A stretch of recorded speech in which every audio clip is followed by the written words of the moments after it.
Good evening, ladies and gentlemen. Welcome to the Matura Express. My name is Karina, and tonight's topic are social ties.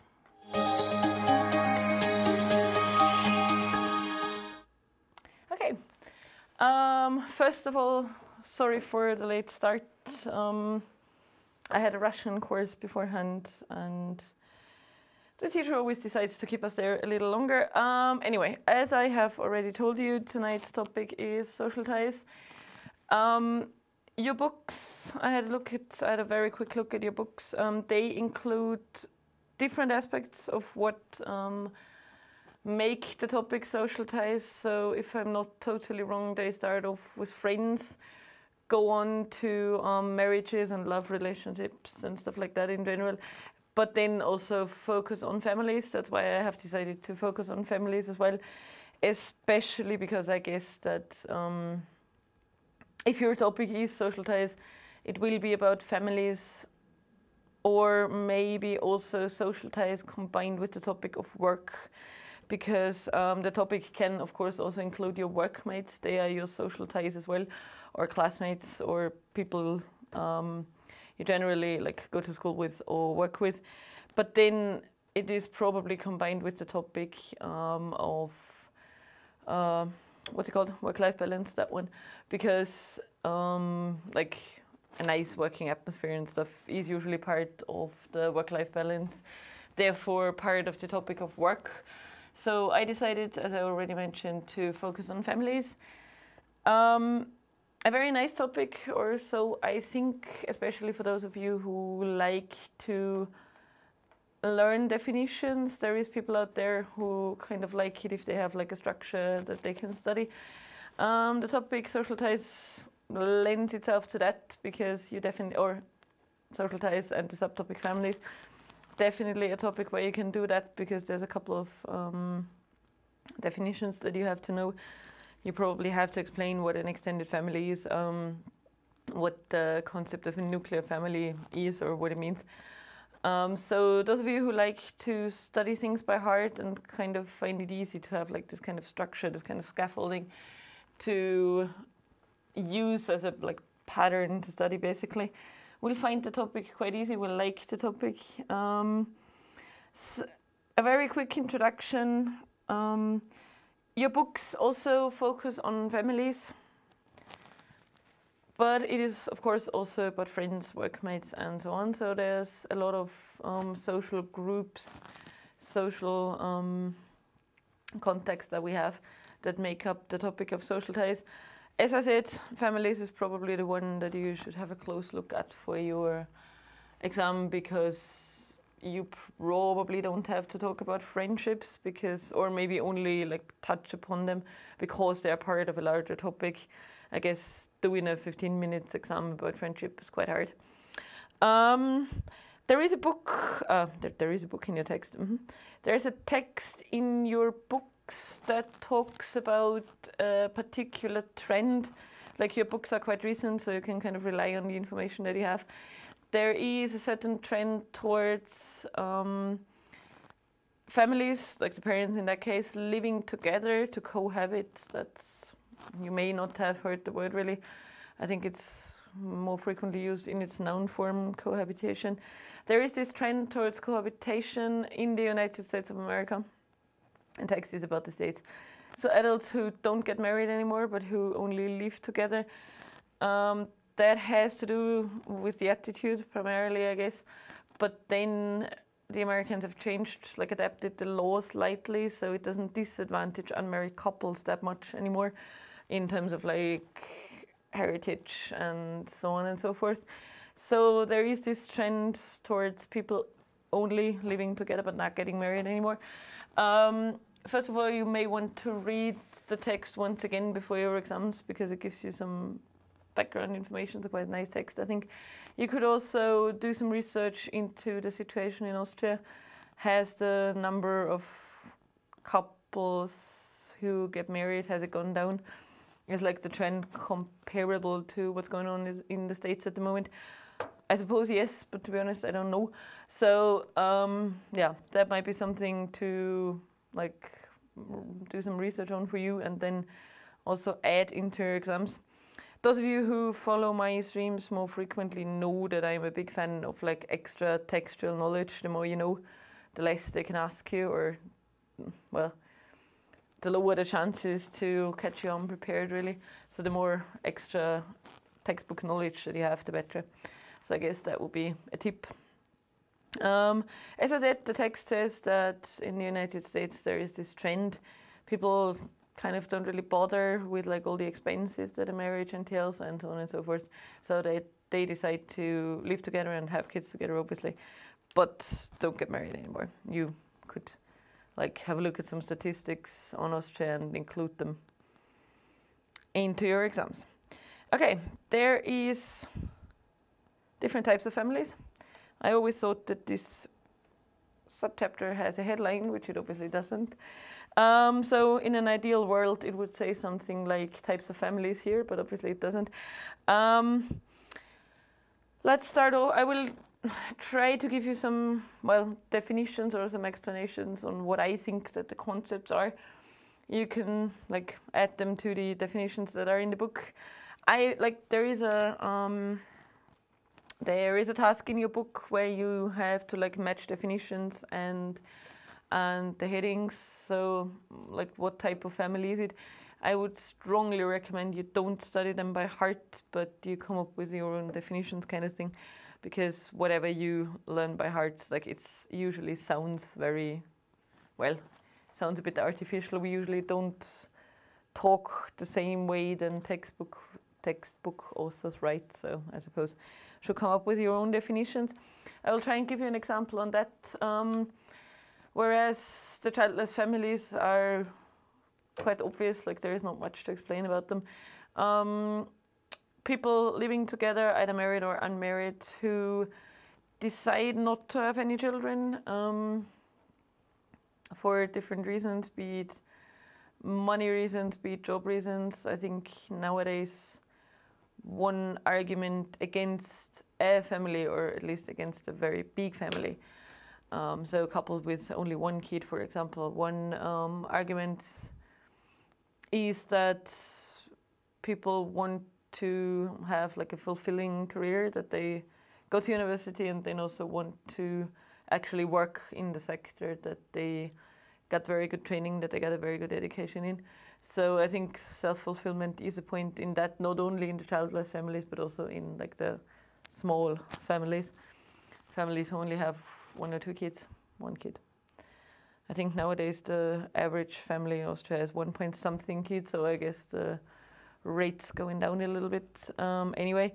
So money, I guess, is always an argument, but nowadays also the point of self-fulfillment is.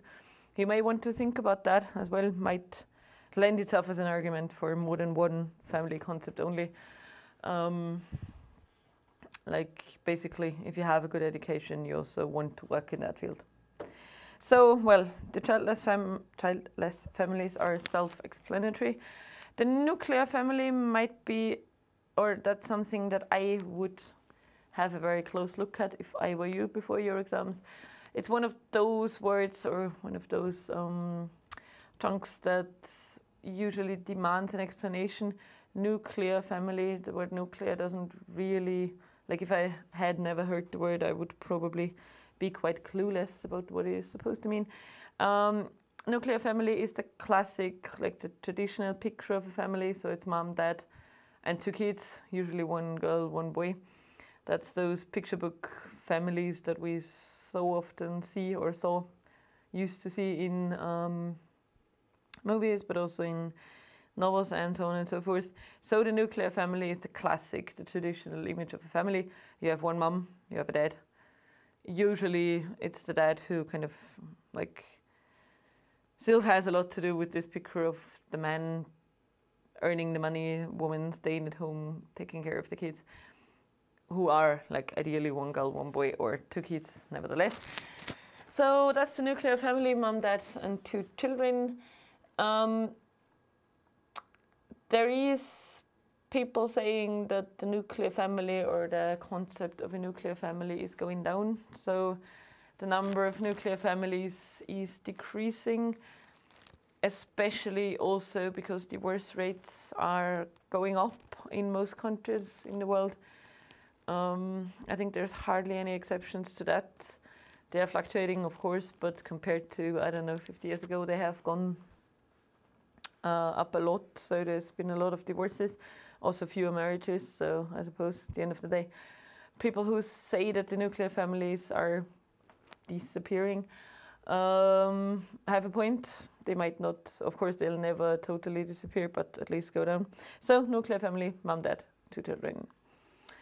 Something that I did not know that I learned today. You all know what a patchwork family is, I suppose. And I always thought that this is a really nice metaphor, like, you know, those patchwork blankets that are made up of like different pieces and stuff. And I thought this is a really good metaphor, but then obviously you're not really allowed to use the word patchwork family anymore. Nowadays you have to call them blended families.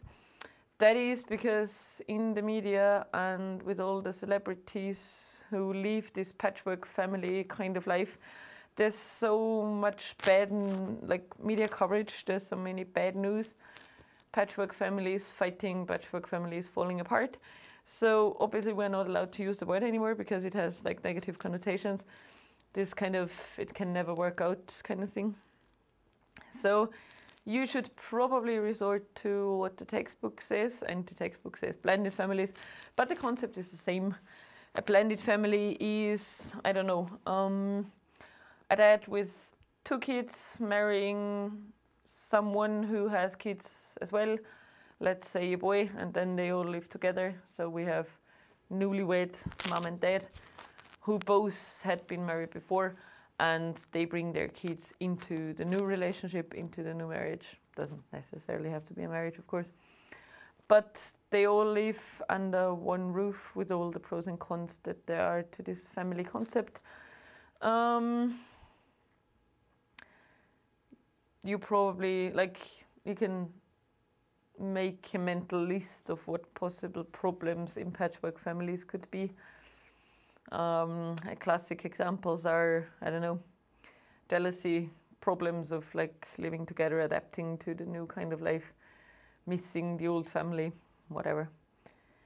As I said, I personally think that the definition of a patchwork family is much more expressive than the blended family kind of thing, but anyway.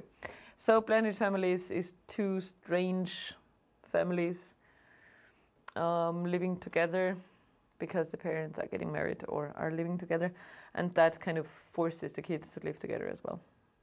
That is what a blended family is. Single parents are quite obvious, I suppose. Single moms and single dads, an increasing number of single dads as well. There has always been discussions about whether or not single dads are disadvantaged over single moms. Has to do with legal reasons, but I'm not an expert on that. But you may want to look up the issue and do some research into it, if that is something that you think is important or interesting.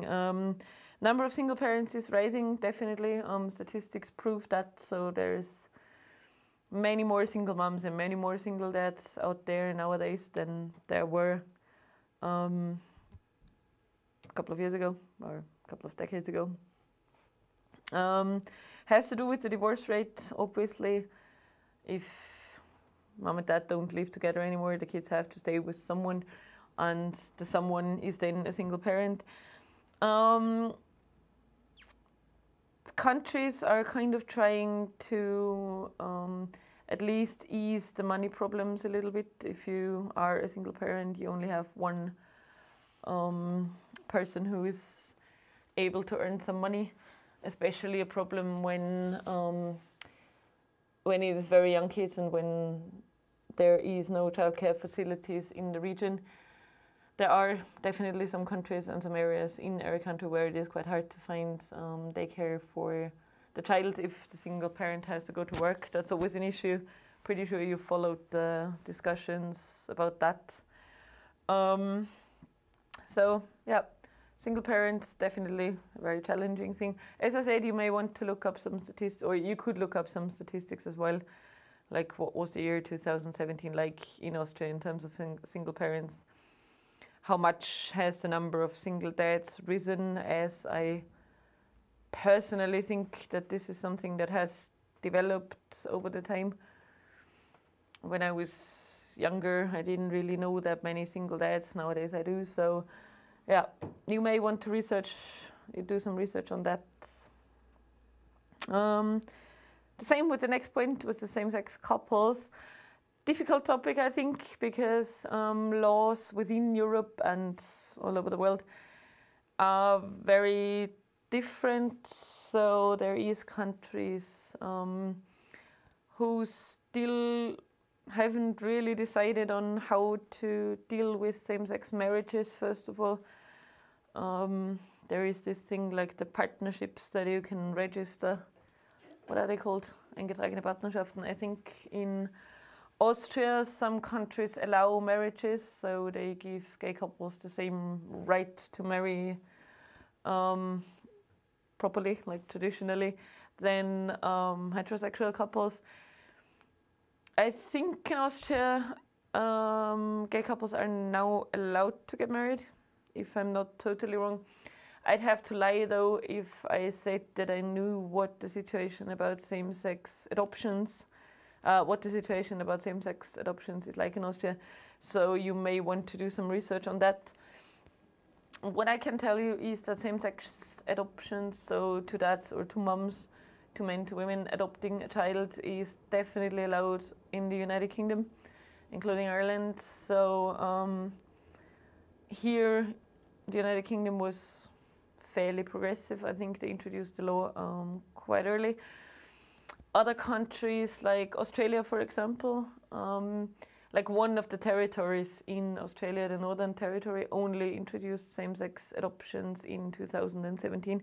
So they were quite late compared to many, many other countries. There was a lot of discussion going on about the issue. In the end, the pro same-sex adoption politicians and their followers won. I followed the discussions a little bit, so you may want to do some research on that.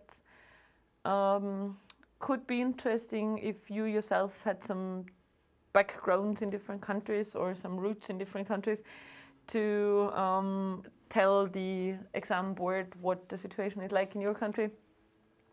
As I said, I'm fairly sure that in Austria, gay men and lesbian women are allowed to marry. I'm not sure about the adoption kind of thing, so you may want to do some research on that. As I said, parts of Australia only introduced it quite late. Might serve as an example for you to show off your incredible knowledge in the exams. They probably won't ask you on opinions because I think it's a very touchy topic, but you should, or you can prove that you have done some background research, one of those topics where it is quite easy to find some statistics on and some information on. So you may want to do that prior to your exams.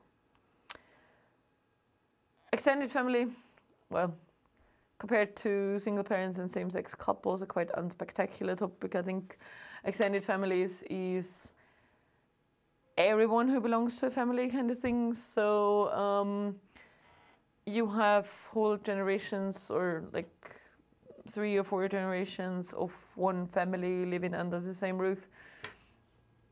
I don't know how famous, how popular this concept is in Austria.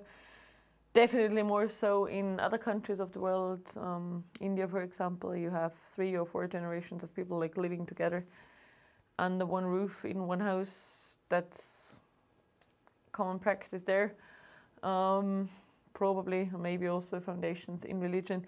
I don't think that is that common in Austria, but there's definitely, like, extended families would definitely include everyone. Like you have aunts and cousins and sorry, great-grandcousins and whatever is there. So they belong to your extended family. Not much to say about them, really. There's also adoptive families, of course, adoptive parents. So parents who, for some reason, don't have any kids of their own and decide to adopt children either within a country. So there is internal adoption. In our case, that would mean that Austrian families adopt Austrian children from an orphanage from one of the, I don't know, SOS Kinderdorf or whatever. But there's also, and this is increasingly popular, there's also adoptions from other countries. There is adoption going on from a lot of third world countries as well. I think there's a lot of adoptions from Africa and so on and so forth. A very controversial issue as well, probably, because, well, you've probably all followed the discussions on the media why adoptions for normal people seem so ridiculously difficult, whereas it is so easy for celebrities, people who have a lot of money, to adopt children from whatever background. So, well, there's always been discussions about making the laws of adoption a little less strict. I think you have to have a perfect biography, very good income, stable relationship, stable workplace, in order to be able to adopt a child, which does make sense. But then it sometimes seems so easy for all different types of classes of celebrities to adopt children. Well, there were some cases where this has caused some media, well, maybe not outrage, but at least some discussions on the media. You can make up your mind on that. You could also have a look into what the situation is like in Austria. I don't know what the requirements for a family are so as to be able to adopt a child. But as I said, I think they have to have like an own home, stable income, perfect biography kind of thing. Definitely. They have to prove different things, like prove that they have, as I said, stable workplace, very good income, that they will be able to provide for the child until the kid's 18, whatever. So, yeah, you may want to think about or have a look into some, or the press coverage of like celebrities who adopted children and whether or not this was always positively received, if you're interested in that. Yeah, I think that's it. Well, there's not much to say about as a brief recap, there's not much to say about the nuclear families. They're the traditional type, they're going down. That's a fact, probably without knowing any statistics, but you could look up on some statistics, blended families, who used to be called patchwork families, which you are obviously not allowed to say anymore. Single parents and all of their problems and all the advantages that, like, I guess there is advantages as well, but also some problems, some challenges that you may want to do some research on. Same holds true for same-sex couples. If I were you, I would look up the situation in at least 1 or 2 countries. Gives you something to talk about, and you sound incredibly smart.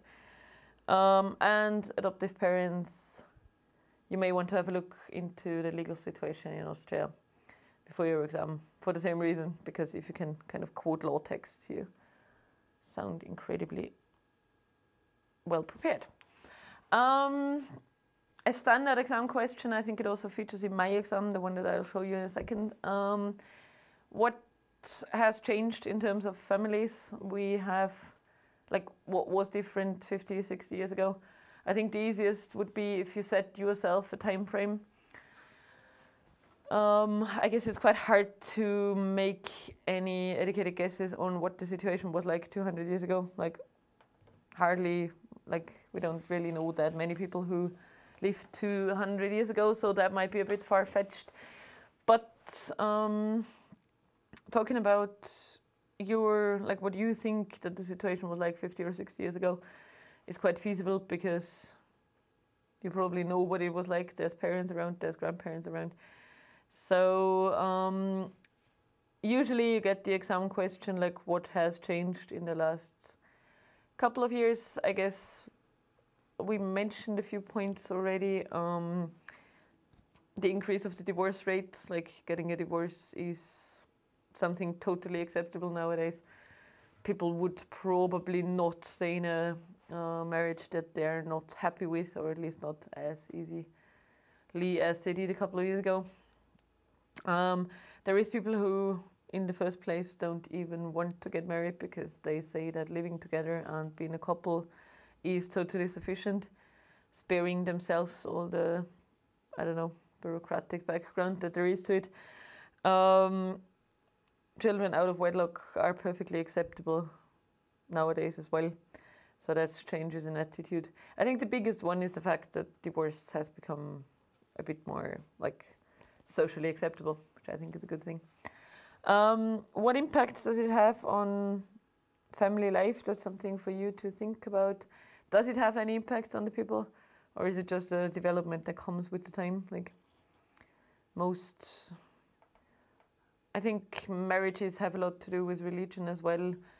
People are getting a little more like relaxed in terms of how to interpret religion as well.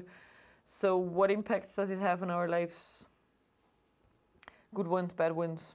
There might be bad ones as well, I guess, but that's something for you to consider and something for you to think about. There's no right or wrong really in this, in these two aspects, in these two questions. I guess it's always a matter of perception, really. So I suppose that's something that you may want to think about. And the highlight of the evening, I'll show you a possible task. I thought about what an exam task for you on the topic of social ties might look like, and that's what I'm going to show you. So this time I thought that I was actually able to come up with a decent situation as well, which made me quite proud.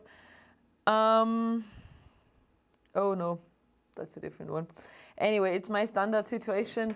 You are in school situation as well, and you kind of, yeah, well, you prepare for your exams, which you hopefully do, and you have to hold a presentation on the traditional types of families, because that's something that you thought was interesting and also useful for your classmates prior to the exam, because some kind of recap, some kind of revision is a good thing. So you point out the most important things. Probably or highly likely your exam will start with the different types of family. It gives you something to talk about, gives you a chance to show off your incredible knowledge about the topic, and also gives you a chance to show your, like the exam board, how well prepared you are, because that's where you, in the preparation time, can include all the facts and figures that you know. As I said, have a look at one or two statistics on like one or two aspects of the topic. Totally sufficient, but being able to show off some statistics in the exam is a good thing, definitely. So what is out there nowadays? What types of families do we have? What pros and cons are there to the respective lifestyle? What challenges do they face? That's point number 2. The key concepts such as nuclear, patchwork, foster parents, same as adoptive parents. Outline difficulties that they may face. Some are more obvious than others. I guess money is always an issue, time is always an issue, childcare facilities are always an issue. But then that's stuff that is going on in the media as well, and as you should be up to date on news anyway, that probably is not a big challenge for you anyway. And the impact of the shift from traditional to alternative families.